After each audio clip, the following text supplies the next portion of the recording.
melakukan wawancara dengan kepala sekolah saya, Bapak Fatahur Rahman, SPDI dari SD Negeri 2 Tugumulyo, Kecamatan Lempuing, Kabupaten Ogan Komering Ilir, Provinsi Sumatera Selatan. Baiklah, selamat pagi Pak. Selamat pagi. Terima kasih Pak telah meluangkan waktunya untuk kegiatan saya. Ini adalah tugas guru penggerak Pak. Pada saat ini saya sedang melakukan tugas dari modul 3.1 yaitu tentang dilema etika. Di mana dilema etika ini adalah situasi yang memaksa seseorang untuk memilih antara dua pilihan, yang keduanya benar secara moral Pak, tetapi itu sangat bertentangan. Di sini saya ada 8 pertanyaan Pak. Apakah Bapak siap Pak untuk menjawabnya? Siap. Siap Pak ya. Pertanyaan pertama, selama Bapak menjabat sebagai kepala sekolah Pak, bagaimana Bapak dapat mengidentifikasi kasus-kasus yang merupakan dilema etika atau rujukan moral Pak?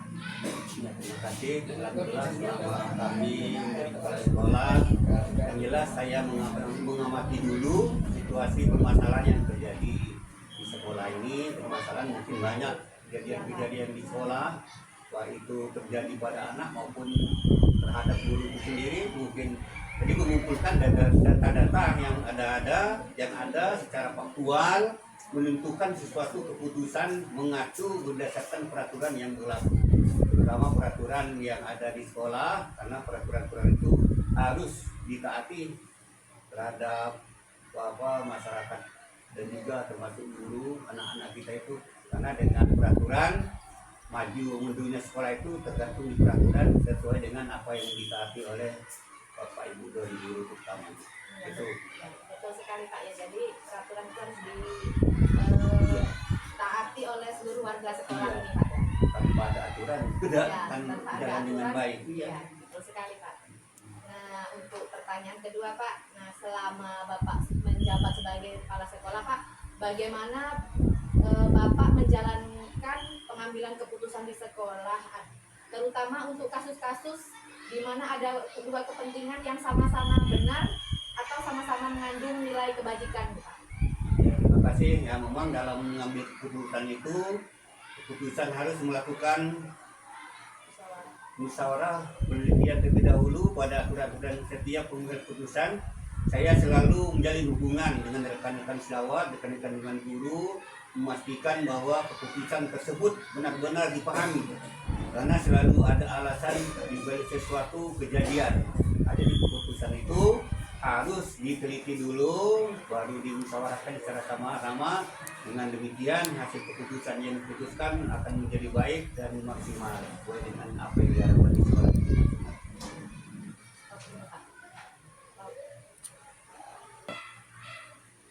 Ya, untuk pertanyaan selanjutnya Pak, bagaimana Pak langkah-langkah atau prosedur seperti apa yang biasanya Bapak lakukan selama mengambil keputusan Pak? Ya, terima kasih. Jadi selama mengambil keputusan, pertama saya akan mencari informasi terlebih dahulu. Informasi permasalahan tersebut saya akan datangkan ke lapangan, langsung ke lapangan untuk mewawancarai dari berbagai pihak, terutama guru, siswa. Lalu setelah itu saya menganalisis untuk diambil keputusan yang terbaik dari dewan guru maupun anak tersebut. Ya. Jadi Bapak turun dulu ke lapangan Turun Pak ya, ke lapangan. tidak Jadi, langsung mendengar dari sebelah ya, pihak Pak ya. harus dilihat dulu pernyataan bukti fisiknya pada guru itu, jadi tidak boleh langsung percaya apa yang dilaporkan oleh siswa atau guru itu. Jadi harus bijaksana Pak ya dalam mengambil keputusan. Tidak bisa kita mengambil keputusan tidak kita Terburu-buru sendiri. gitu Pak ya. Nah, jadi harus dipertimbangkan dengan baik keputusan yang akan diputuskan. Itu saja. Terima kasih Pak atas jawabannya. Untuk pertanyaan yang selanjutnya, hal-hal apa saja nih Pak yang selama ini Bapak anggap efektif dalam mengambil keputusan pada kasus-kasus dilema etika ini Pak? Ya, terima kasih. Kalau saya merasa sesuatu pengambilan keputusan itu efektif apabila dilakukan dengan spontanitas, tergantung objek permasalahan di lapangan itu. Kemudian saya ngobrol dengan tim manajemen sekolah, jajaran guru-guru yang senior dengan meminta pendapat supaya ada keputusan bersama. Nah, jadi tidak hanya keputusan dari kita sendiri, jadi kita ambil kebijakan, ditanyakan kepada dewan guru, terutama guru-guru yang senior. Iya Pak. Senior itu yang guru yang sudah berpengalaman.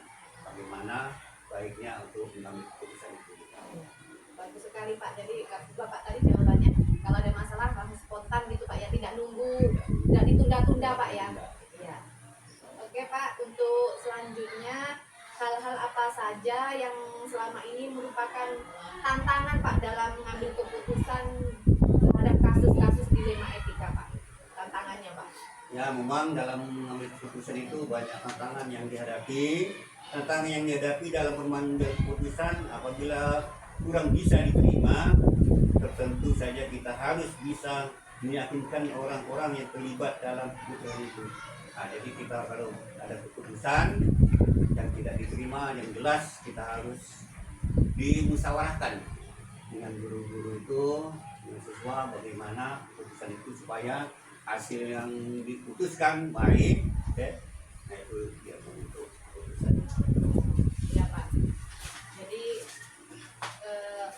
setiap ada masalah itu pasti ada tantangannya Pak ya. Iya. Jadi kita ini Bapak sebagai kepala sekolah mungkin kadang dilema etika juga Pak ya. Yang sebelah ini baik, si ini juga keputusan baik.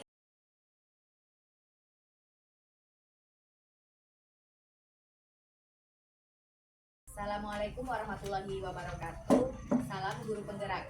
Saya Azizatul Lia Makrifah, calon guru penggerak angkatan 11 dari Kabupaten Ogan Komering Ilir, Provinsi Sumatera Selatan.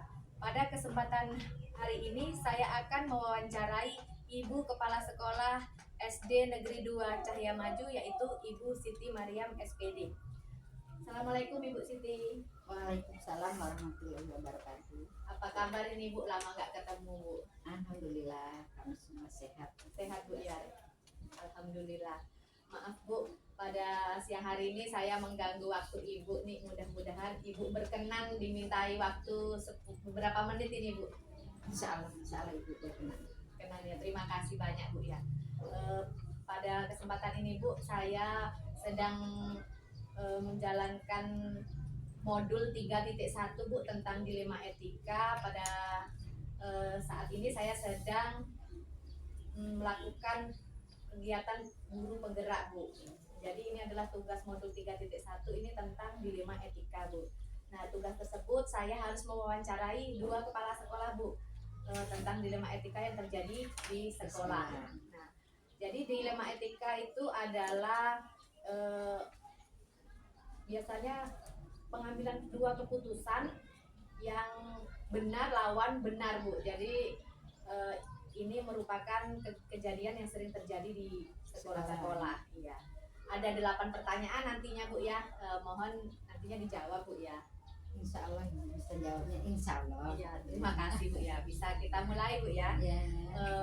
Pertanyaan pertama Bu, selama Ibu menjabat sebagai kepala sekolah ini Bu, bagaimana Ibu mengidentifikasi kasus-kasus yang terjadi di sekolah Ibu?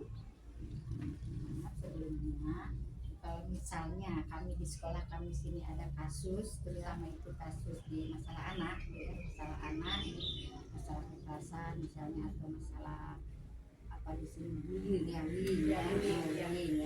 Nah, di sini pernah terjadi ada kasus seperti itu. Ya sebelumnya kami itu belum permasalahan itu kami ya harus tahu dulu, kami harus mengumpulkan dulu informasi, terutama ya dari guru kelasnya, Ya. apa itu benar kejadiannya. Kalau setelah tahu informasinya yang sebenarnya gimana, kejadiannya bagaimana, di mana, baru kami bisa mengambil kesimpulan. Oh iya ya. Berarti sering juga Bu ya terjadi seperti itu ya. Pernah terjadi. Pernah ya, Pernah. Baik Bu, untuk pertanyaan selanjutnya Bu, selama Ibu menjabat para sekolah ini, bagaimana Ibu menjalankan pengambilan keputusan di sekolah Bu, terutama antara kasus di mana kedua kasus ini sama-sama penting Bu, atau sama-sama mengandung nilai kebajikan? Ya, ya setiap kami mau mengambil keputusan kan ada aturannya ya Bu ya di sekolah. Misalnya kalau kejadiannya sudah benar-benar terjadi, kita sudah minta dari wali kelas, terutama itu kan wali kelas yang mengetahui kejadian yang terjadi di kelas. Kami ya karena kami selaku atasan di sini, ya kami ya minta pendapat dengan guru-guru dulu bagaimana kami mengambil keputusan. Jadi ya pertama kami simpulkan kalau misalnya sudah benar kejadian itu terjadi, ya jalan satu-satunya kami panggil orang tuanya. Nah, setelah anaknya kami panggil, misalnya bisa diselesaikan di sekolah, bisa diselesaikan hari itulah, mungkin bisa kami selesaikan. Tapi kalau tidak, ya jalan kami karena ada aturan kami ya Bu. Kalau misalnya itu kami kasih surat panggilan orang tuanya suruh datang Jadi ke sekolah. ya jadi supaya ini Bu ya kita Tahu kebenarannya, tahu yang benar kebenarannya. mana. Karena semuanya kan pasti pengen yang benar ya Bu, Iya. yang baik. Maksudnya gini. ya, jadi kita tidak merugikan salah Tidak satunya. Bu. ya. Ya, terima kasih Bu atas jawabannya. Untuk pertanyaan selanjutnya, bagaimana langkah-langkah atau prosedur yang biasa Ibu lakukan selama ini Bu dalam pengambilan keputusan Bu? Ya pertama ibu tuh mencari informasi dulu dari anak, dari anak tuh kejadiannya sebenarnya seperti apa. Terus dari dewan guru kami minta kalau sudah tahu benar kejadiannya mana yang salah mana yang benar, kan kita nggak tahu ya Bu, anak tuh ya kalau kita ngakunya saya benar, Ya, nah orang tua juga mungkin begitu. Itulah tadi Bu, jalan satu-satunya kami mengumpulkan orang tuanya datang ke sekolah, anak juga kami panggil, kami musyawarahkan bagaimana cara menyelesaikannya. Ya, solusi terbaiknya. Solusi terbaiknya bagaimana, kami mendatangkan dua belah pihak tadi ya Bu ya. Ya Bu. Untuk selanjutnya Bu, hal-hal yang selama ini Bu anggap efektif Bu dalam pengambilan keputusan ini kira-kira apa Bu yang efektif itu Bu? Kalau efektif ya Bu, sebenarnya tuh semua permasalahan itu ya kalau misalnya bisa diselesaikan di sekolah, ibu tuh lebih senang diselesaikan di sekolah. Tapi kan kadang Bu ya, kejadian itu terjadinya setelah pulang sekolah. Iya, Bu. Kadang setelah pulang sekolah baru orang tua laporan ke kita. Bagaimana kita bisa menyelesaikan hari itu jelas nggak bisa kan Bu ya. Nah akhirnya ya kami menyelesaikannya itu ya di hari berikutnya.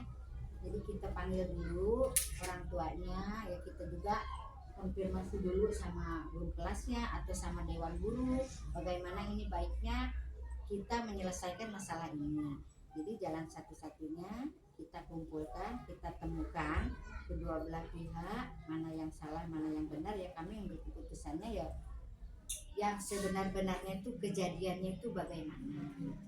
Harus hati-hati Bu. Harus hati-hati ya memutuskan itu. Iya, tidak boleh terburu-buru Tidak boleh terburu-buru karena ya kita tidak tahu nanti salah satu ada yang tersinggung ya Bu Iya, ya dengan betul masalah sekali. ini. Ya. Gitu Bu. Ya, untuk selanjutnya Bu, hal apa saja Bu yang selama ini menjadi tantangan Ibu dalam mengambil keputusan dalam kasus dilema etika ini? Yang tantangan itu